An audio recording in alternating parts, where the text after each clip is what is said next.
choquant. Dans les rues poussiéreuses d'un village oublié d'Afrique, où la faim ronge les ventres et où les rêves s'éteignent comme des braises sous la pluie, deux jeunes hommes scellèrent un pacte qui allait les mener au bord de l'abîme. Junior et Malik n'étaient pas frères de sang, mais le destin les avait unis comme des jumeaux inséparables. Ils avaient grandi ensemble, partageant les mêmes bancs d'école usés, les mêmes assiettes souvent vides, et les mêmes espoirs ténus d'un avenir meilleur.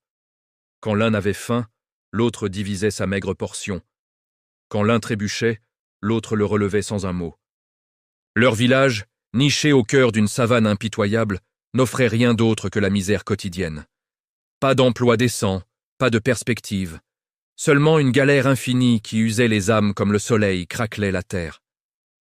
Assis un soir devant une hutte, en terre battue, sous un ciel étoilé indifférent, ils se firent une promesse solennelle. « On ne réussira pas seul », murmura Junior, les yeux brillants d'une détermination farouche. « On réussira ensemble, et on sauvera nos familles de cette vie maudite. » Malik, plus calme, hocha la tête en serrant la main de son ami. Ensemble, toujours. À cet instant, leur lien semblait indestructible, forgé dans l'adversité. Mais les années passèrent, et rien ne changea. Le village restait figé dans sa pauvreté, un piège invisible qui étouffait les ambitions. Les emplois étaient rares, les récoltes maigres, et l'avenir s'assombrissait comme un orage imminent. Un jour fatidique, las de cette existence étouffante, ils prirent une décision radicale. Partir pour la grande ville, où les légendes parlèrent de fortune rapide et de vie transformée. Avec peu d'argent en poche, mais un océan d'espoir dans le cœur, ils montèrent dans un train vétuste, brinque-ballant et sale, rempli de voyageurs, aux regards fatigués, tous en quête d'un mirage urbain. Le voyage fut long, chaotique, ponctué de secousses et de silences lourds. À l'arrivée, la ville les frappa comme un coup de tonnerre. Des immeubles titanesques griffèrent le ciel, des voitures rutilantes filaient dans un balai incessant, et des lumières artificielles illuminaient la nuit comme un faux jour. C'était un monde à part, vibrant d'énergie, mais aussi impitoyable. Pourtant, la réalité les rattrapa vite. La ville était vorace, dévorant l'argent comme un feu consume le bois sec. Tout coûtait cher. Manger, se loger, même survivre semblait une dépense. Ils louèrent une chambre minuscule, un trou sombre avec un matelas râpé jeté au sol, des murs lézardés et une ampoule faiblarde qui peinait à chasser les ombres. Junior, toujours le plus audacieux, observa la pièce avec un sourire forcé. « C'est ici que notre vraie vie commence », déclara-t-il, masquant son appréhension. Malik acquiesça, bien que la peur lui noue l'estomac. Ils se promirent à nouveau de tenir bon, de travailler dur, de ne pas flancher, ignorant alors que ce choix marquerait le début d'une divergence fatale où l'un choisirait la voie de la facilité et l'autre celle de la persévérance. Les premiers jours furent un tourbillon d'adaptation. Junior décrocha un poste de gardien de sécurité dans une grande entreprise, un salaire de 100 000 francs CFA par mois, qui semblait une fortune comparée à leur vie villageoise. Malik, quant à lui, devint livreur pour une société de transport, gagnant modestement 50 000 francs. Fidèles à leur pacte, ils décidèrent de tout partager à parts égales. Loyer, nourriture, dépenses quotidiennes. Au début, cela parut équitable, un prolongement naturel de leur amitié. Mais bientôt, les fissures apparurent. Avec son salaire inférieur, Malik peinait à suivre le rythme. Avant même la mi-mois, ses poches étaient vides, et la faim revenait le hanter comme un vieil ennemi. Un soir, épuisé après une journée interminable, Malik osa aborder le sujet. « Junior, est-ce que tu pourrais prendre en charge la nourriture ce mois-ci ? Ça m'aiderait à garder un peu d'argent.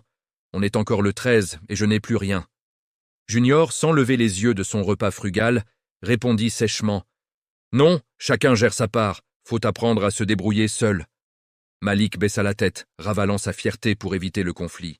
Il souffrait en silence, tandis que Junior, exposé quotidiennement à la richesse ostentatoire de l'entreprise.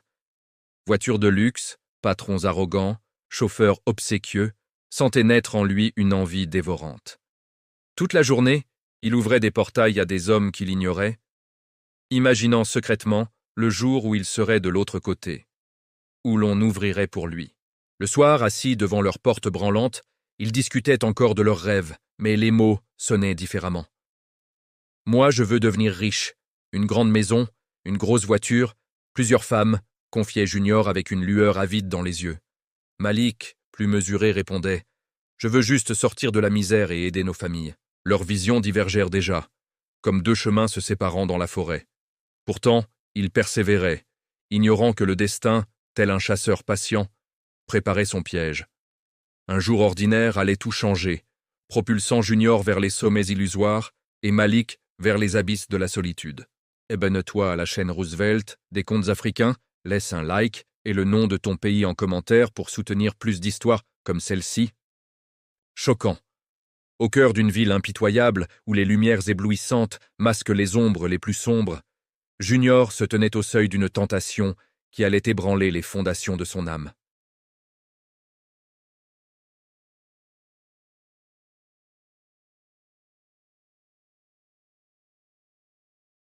Il ouvrit le portail avec la précision d'un rituel quotidien, laissant passer une voiture de luxe qui glissait silencieusement devant lui. À l'intérieur, un homme d'affaires détendu, téléphone en main, ignorait totalement son existence. Junior observa la scène, une pointe d'envie lui serrant le cœur. « Un jour ce sera moi », se murmura-t-il, imaginant ses mains sur le volant, le respect dans les regards des autres. La journée s'écoula dans la routine habituelle, des véhicules rutilants entrant et sortant, des rires étouffés derrière les vitres teintées, des patrons qui passaient sans un regard. Junior, invisible aux yeux des puissants, bouillonnait intérieurement. Il se sentait supérieur à cette vie de subalterne, convaincu que son heure viendrait. Puis, en milieu de matinée, un collègue s'approcha, le visage tendu. « Junior, le patron te demande dans son bureau. Il a l'air énervé, alors fais attention à ce que tu dis. » Le cœur de Junior s'emballa. Une sueur froide perla sur son front. « C'est fini », pensa-t-il, imaginant déjà le licenciement, le retour à la misère. Il ajusta sa casquette, lissa son uniforme et gravit les marches menant au bureau directorial, chaque pas alourdi par l'angoisse. Le directeur, un homme imposant aux tempes grisonnantes, trônait derrière un bureau massif en acajou poli. L'air conditionné bourdonnait softly, contrastant avec la chaleur étouffante dehors. « Assieds-toi, Junior », ordonna-t-il d'une voix calme mais autoritaire. Junior obéit, les mains tremblantes sur ses genoux, n'osant pas lever les yeux. Un silence pesant s'installa, le directeur l'observant comme un prédateur évalue sa proie. Puis, enfin, il parla. « Ça fait longtemps que je t'observe. Tu es discret, travailleur, tu sais rester à ta place. Peu de gens sont prêts à payer le prix du succès. » Junior fronça légèrement les sourcils, intrigué. « J'ai une proposition pour toi, » poursuivit le directeur en se levant pour arpenter la pièce. « Je te nomme directeur du service de sécurité. Tu auras une maison avec piscine, une voiture de luxe et un salaire d'1 million de francs par mois. » Les mots frappèrent Junior comme un éclair. Il ferma les yeux, visualisant sa mère dans leur village misérable, la chambre sordide partagée avec Malik, les pièces comptées avec parcimonie. Sa voix trembla. « Merci, monsieur. Enfin, le ciel a entendu mes prières. » Mais le directeur leva la main, un sourire énigmatique aux lèvres. « Il y a une condition. Ce poste n'est pas pour n'importe qui. » Junior se redressa, le cœur battant. « Quelle condition ?» Le directeur s'approcha, sa voix baissant d'un ton.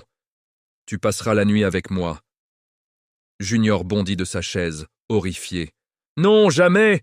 Je n'ai pas été élevé comme ça !» Le directeur ne s'emporta pas. Il sourit simplement. « Pourquoi jamais? Tu crois que la richesse tombe du ciel? Regarde dehors. Ceux qui réussissent paient un prix. » Junior respira bruyamment, luttant contre la nausée.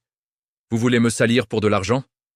Non, je veux t'ouvrir les portes d'un monde que tu admires de loin. » L'hésitation s'insinua en Junior comme un poison lent.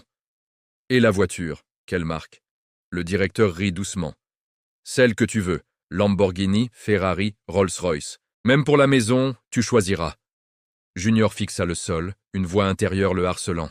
« Toute ma vie, j'ai obéi, j'ai patienté. Et si c'était ma chance ?» Lentement, il releva la tête. « J'accepte. » Le soir venu, Junior rentra dans la petite chambre, le visage fermé. Il posa sa casquette, sans un mot. Malik, allongé sur le matelas, remarqua immédiatement son trouble. « Junior, qu'est-ce qui ne va pas ?» Junior s'assit lourdement, frottant son visage. « Assieds-toi, Malik. Ce que je vais te dire n'est pas facile. » Il raconta tout. L'entretien, la promotion, la maison, la voiture, le million. Les yeux de Malik s'illuminèrent. C'est une chance incroyable, on va enfin s'en sortir. Mais Junior poursuivit, la voix basse. Il y a une condition étrange, passer la nuit avec lui. Malik se leva d'un bond, horrifié. Non, Junior, ce n'est pas une chance, c'est le diable en personne, Junior soupira. Écoute-moi. Non, toi, écoute-moi. Tu crois que Dieu te donnerait la richesse en échange de ton corps? Junior serra les dents. Et la pauvreté, c'est Dieu aussi. Dormir le ventre vide, c'est sa volonté. Malik adoucit sa voix. Quand on te demande ton corps pour de l'argent, c'est ton âme qu'on achète. Junior frappa la table du poing. Mon âme ne m'a rien donné jusqu'ici. Elle ne m'a pas nourri, pas respecté. J'ai besoin de succès, d'argent. Il se leva, arpentant la pièce exiguë.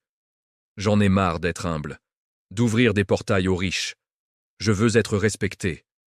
Malik se dressa face à lui. Le respect acheté n'est pas du respect, c'est une prison dorée. Leurs regards se croisèrent, chargés de tension.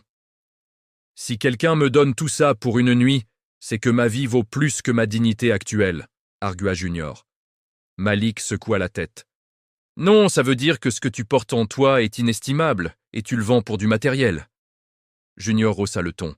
Je veux sortir de la misère, aider ma famille. Malik, la voix brisée. Et quand ils t'auront utilisé, que te restera-t-il? L'argent. Malik s'approcha. L'argent ne te consolera pas quand tu pleureras. Un silence abyssal s'abattit. Junior murmura. J'ai déjà décidé. Si tu ne me soutiens pas, je réussirai sans toi. Malik ferma les yeux.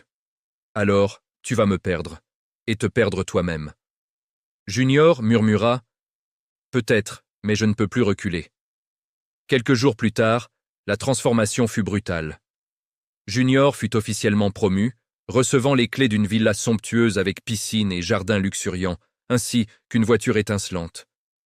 Pour la première fois, il se sentit victorieux, marchant dans les pièces vides, touchant les murs immaculés, admirant l'eau bleue de la piscine. « Ça y est, je suis arrivé », se dit-il. Ce soir-là, il revint à la chambre pour faire ses adieux. « Malik, je déménage ce soir. » Malik le fixa longuement. « Il est encore temps d'abandonner. Mieux vaut être pauvre et digne que riche sans honneur. » Junior sourit amèrement. « La dignité ne remplit pas l'assiette. Moi, je choisis l'argent. » Il boucla sa valise. « Essaie de manger ta dignité, Malik. » Ces mots tranchèrent comme une lame. Malik ne répondit pas, son regard empli de tristesse. Junior sortit, la porte se refermant sur un chapitre clos. Désormais seul, Malik affronta une réalité plus cruelle. Avec ses 50 000 francs, il devait tout assumer. Loyer, nourriture, transport. Chaque matin, il se levait le ventre creux, buvant de l'eau pour tromper la faim, marchant des kilomètres pour économiser. Le soir, épuisé, il rentrait dans la chambre vide, ses poches vides elles aussi. Un jour, ravalant sa fierté, il appela Junior. « Frérot, peux-tu m'envoyer un peu d'argent pour le loyer ?» Un silence glacial, puis « dis à ta dignité de payer ». Le clic de la ligne coupa net. Malik s'assit, des larmes silencieuses coulant sur ses joues. Il était vraiment seul, dans une ville qui n'avait que faire de sa souffrance. Abonne-toi à la chaîne Roosevelt des contes africains. Laisse un like et le nom de ton pays en commentaire pour soutenir plus d'histoires comme celle-ci. Choquant, dans les méandres d'une nuit urbaine où les secrets se murmurent derrière des portes closes, Junior franchit le seuil d'un pacte infernal échangeant son intégrité contre un mirage de gloire, tandis que Malik, abandonné, plongeait dans les abysses de la survie. La villa de Junior, perchée dans un quartier huppé de la ville, brillait comme un joyau sous les lumières artificielles. Les murs blancs reflétèrent la piscine scintillante. Le jardin impeccablement taillé exhalait un parfum de fleurs exotiques. Et la voiture de luxe garée dans l'allée symbolisait une victoire apparente. Pourtant, ce luxe avait un prix caché, un tribut que Junior payait dans l'ombre. Un soir, la berline du directeur s'arrêta devant la grille. Junior, observant par la fenêtre, sentit son estomac se nouer. Il ouvrit la porte, feignant un sourire. Le directeur entra avec assurance, comme un propriétaire inspectant son bien. « Alors, tu es content de ta nouvelle vie ?» demanda-t-il d'une voix suave. Junior acquiesça mécaniquement. « Oui, j'aime bien. » Le directeur s'approcha, son regard perçant. « D'accord, Allons dans la chambre. Junior baissa les yeux, sachant qu'il n'avait pas le choix. Cette nuit-là devint un calvaire interminable. Chaque instant étirait la douleur, physique et morale. Il serra les dents, ferma les paupières, endura en silence. Lorsque tout fut terminé, il tituba jusqu'à la salle de bain, s'effondrant dans la baignoire. L'eau chaude coula, mais elle ne pouvait laver la souillure qu'il ressentait au plus profond de lui. Des sanglots secouèrent son corps, des pleurs d'un homme brisé, regrettant déjà le prix de son ambition. Au même moment, dans la chambre miteuse qu'il avait autrefois partagée, Malik était assis par terre, les genoux repliés contre la poitrine. Il n'avait rien avalé de la journée. Son ventre hurlait de faim. Il leva les yeux vers le plafond craquelé et murmura « Seigneur, je n'ai rien mangé aujourd'hui, mais je te remercie d'être encore debout. » Ses larmes coulèrent aussi, silencieuses et résignées. Deux hommes, deux mondes opposés, l'un riche mais vide, l'autre pauvre mais intègre. Cette nuit marqua un tournant irréversible, où le luxe révéla son venin, et la misère forgea une résilience inattendue. Les jours suivants furent un supplice pour Malik. Son salaire de livreur ne suffisait plus. Il sautait des repas, marchait des heures pour économiser, mais la fatigue le rongeait. Après une lutte intérieure acharnée contre sa fierté, il décida de chercher un second emploi. Les refus s'enchaînèrent, jusqu'à ce qu'on lui parle d'une boîte de nuit en quête d'un DJ. Sans hésiter, il accepta.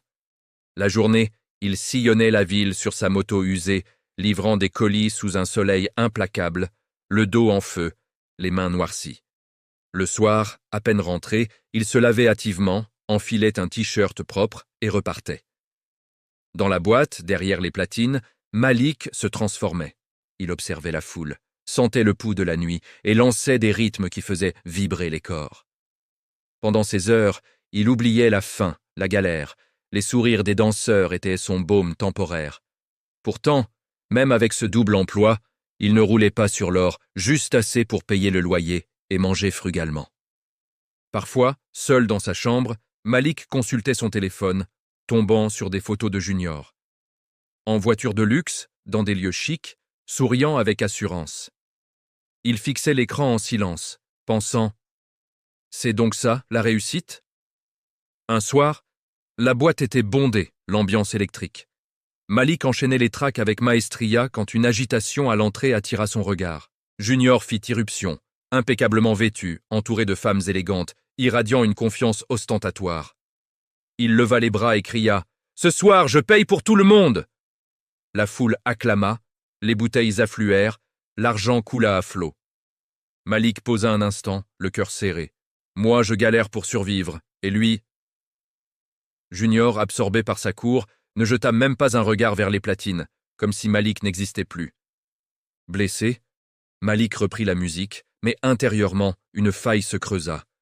Il réalisa qu'ils ne partagèrent plus le même univers.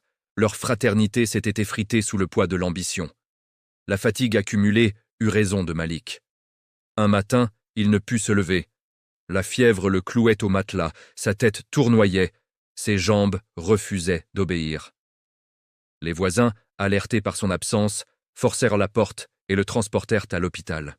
Allongé sur un lit froid, entouré de murs blancs et d'une odeur antiseptique, Malik fixait le plafond, revivant son parcours. Avec ses dernières forces, il appela Junior. « Frérot, je suis malade, à l'hôpital. J'ai besoin d'aide. » Un silence, puis la voix froide. « J'ai rien pour toi. » Malik insista. « Pourquoi es-tu si méchant? Je suis ton frère. Tu aides des inconnus, et moi… » Junior coupa court, raccrochant sans un mot. Malik posa le téléphone, des larmes muettes coulant. Il pria seul.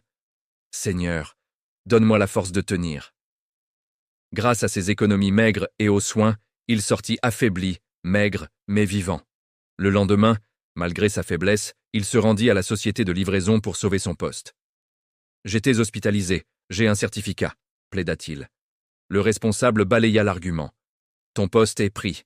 Pars. » Dévasté, Malik n'avait plus que la boîte de nuit. Il y redoubla d'efforts, mais les factures s'accumulaient. Un matin, le propriétaire frappa. « 2 mois de retard, quitte les lieux. » Suppliant en vain, Malik vit ses affaires jetées dehors sous les murmures des voisins. « Son ami est riche, pourquoi ne l'aide-t-il pas ?» Il répondit simplement. « C'est une longue histoire. refusant de dénigrer Junior. Sac sur l'épaule, il erra dans la nuit jusqu'à la boîte. À la fermeture, il implora le gérant. « Laissez-moi dormir ici, je travaillerai plus. DJ la nuit, entretien le jour. » Le gérant accepta à contre-cœur.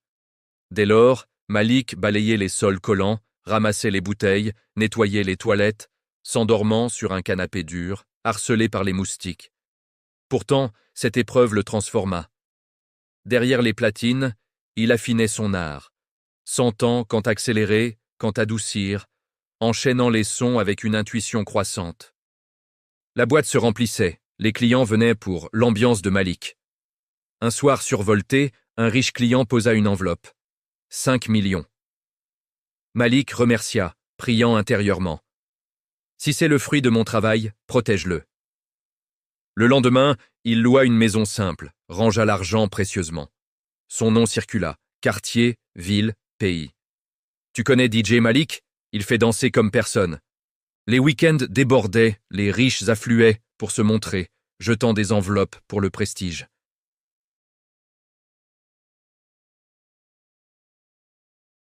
Humble, il se rappelait ses nuits sur le canapé. « J'ai gagné ça par le travail. »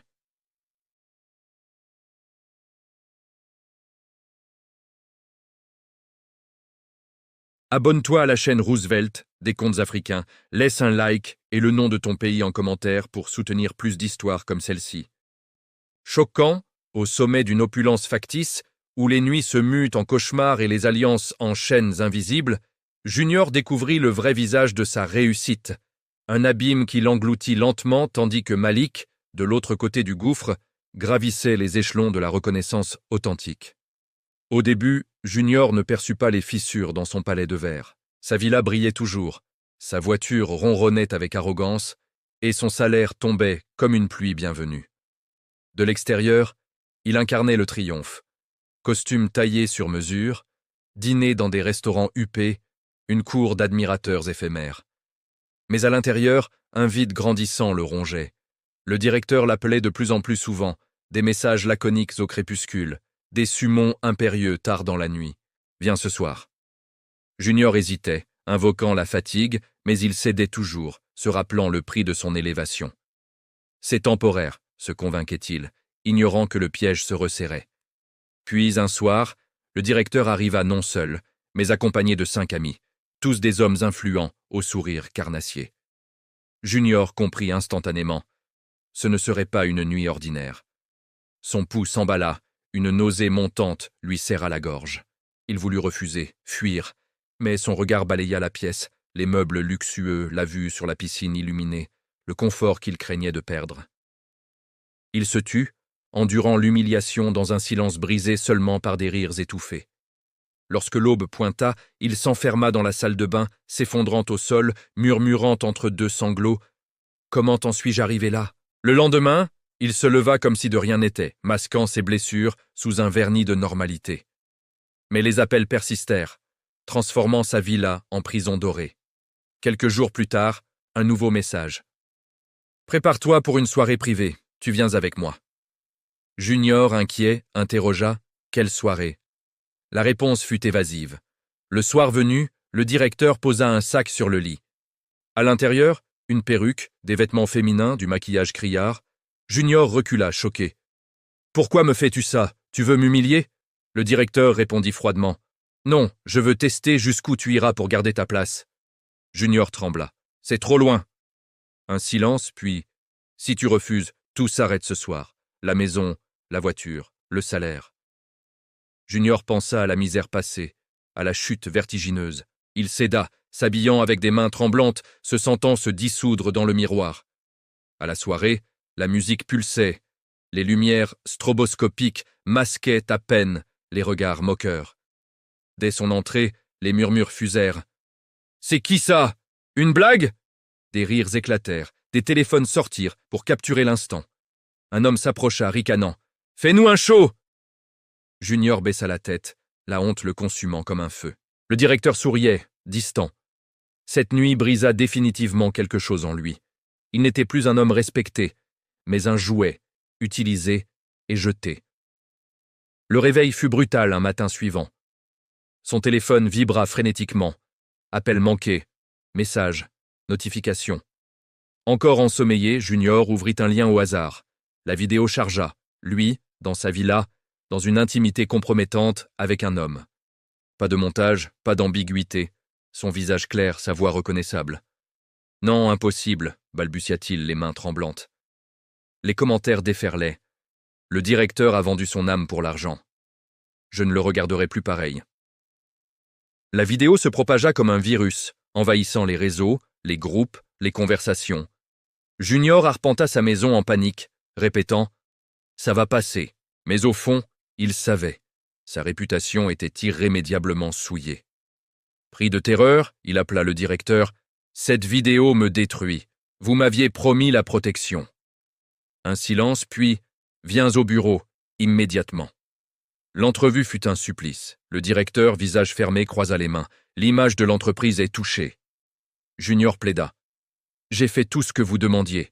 Protégez-moi. » « Les affaires sont les affaires. Tu es licencié. » Junior resta figé. « Après m'avoir utilisé, vous me jetez ?» La porte se referma sur lui, le laissant seul avec sa rage impuissante. Sans emploi, il scruta ses comptes, vides, dilapidés en fêtes et extravagances. Il avait cru que la manne durerait éternellement. Bientôt, la voiture fut saisie, la villa évacuée. Ses amis riches, contactés un à un, refusèrent. « Désolé, ta vidéo est partout. On ne veut pas être associé. » Le silence s'abattit, brutal et isolant. Junior loua un appartement sordide dans un quartier oublié. Murs humides, sol poussiéreux, un lit grinçant.